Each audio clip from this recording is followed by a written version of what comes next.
नमस्कार, मेजर सूरज गायकवाड.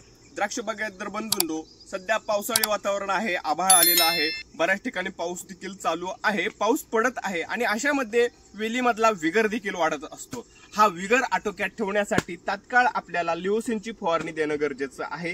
त्याच ठिकाणी आपण ही फवारणी झाल्यानंतर लागलीच टिल्ट या बुरशीनाशकाची फवारणी कोमानेल सोबत देणं गरजेचं आहे, जेणेकरून थोडासा विगर आटोक्यात येईल आणि शेड्याची चाल या ठिकाणी थांबेल आणि पेऱ्यातलं अंतरही आपल्याला थोडंसं कमी ठेवता येईल. त्याच ठिकाणी आपल्याला 05234 या खतांचा डोस खालून 6 किलो एकरी या प्रमाणामध्ये आपल्या द्राक्ष बागेमध्ये देणं गरजेचं आहे, जेणेकरून आपल्याला शेंड्याची चाल ही थोडीशी आटोक्यात आणायची आहे आणि पेऱ्यातलं अंतर कमी ठेवायचं आहे.